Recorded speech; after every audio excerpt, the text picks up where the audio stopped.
Lors d'un dîner, un enseignant de votre école souligne qu'il ne sait pas trop s'il devrait utiliser un programme de développement des habiletés sociales dans sa classe pour l'ensemble de ses élèves.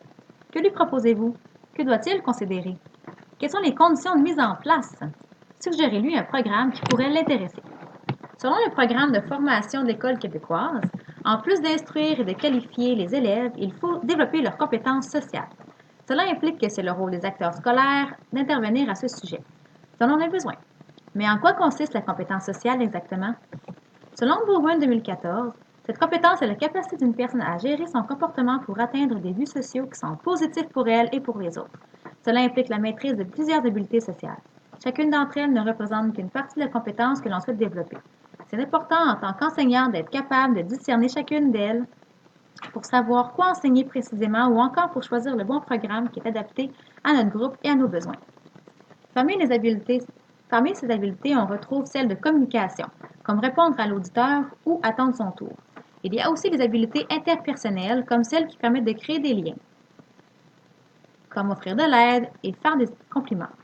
Pour continuer, il y a les habiletés personnelles, comme comprendre ses sentiments.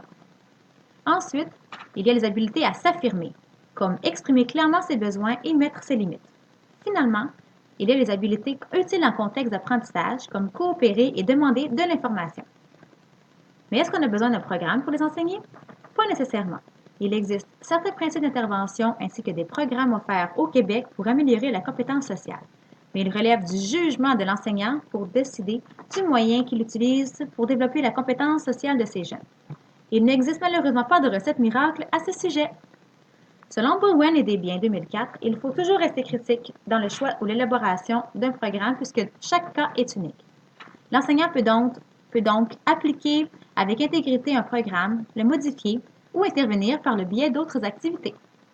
Le choix du programme ou des interventions, selon les besoins des élèves et des caractéristiques du milieu, est l'une des conditions générales de réussite. Une autre condition est l'engagement actif et réaliste en cours d'intervention. Voici les principes d'intervention visant le développement de la compétence sociale dont l'enseignant doit se préoccuper. Il doit premièrement s'assurer de créer un environnement favorisant les interactions sociales positives. Il doit donc avoir une bonne gestion de classe et favoriser la coopération. Deuxièmement, la mise en place du programme doit impliquer l'ensemble de l'équipe école. Les parents et les pairs doivent aussi être impliqués dans l'apprentissage de l'élève. Ensuite, pour favoriser le succès des interventions, il faut intervenir de différentes façons auprès des différents acteurs dans la vie de l'élève. Ainsi, l'ensemble du milieu de vie de l'élève s'engage dans le processus éducatif. Dans le cas de l'utilisation d'un programme existant, il faut aussi s'assurer de respecter les prescriptions du programme pour en maximiser l'efficacité. Dans le cas où l'équipe école souhaite créer elle-même son plan d'intervention, voici les principales étapes à suivre selon Walker et ses collaborateurs.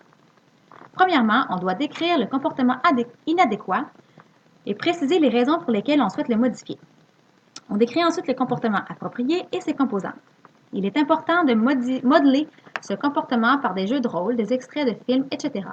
L'intervenant peut aussi animer une discussion avec les élèves.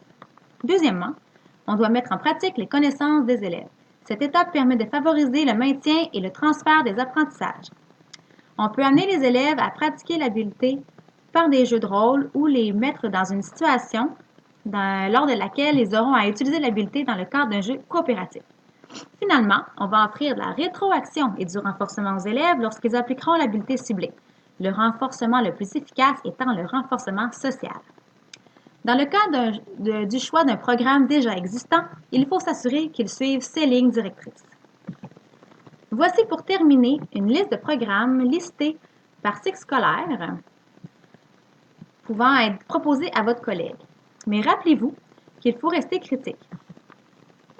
Nous espérons que cette vidéo aura répondu à vos questionnements.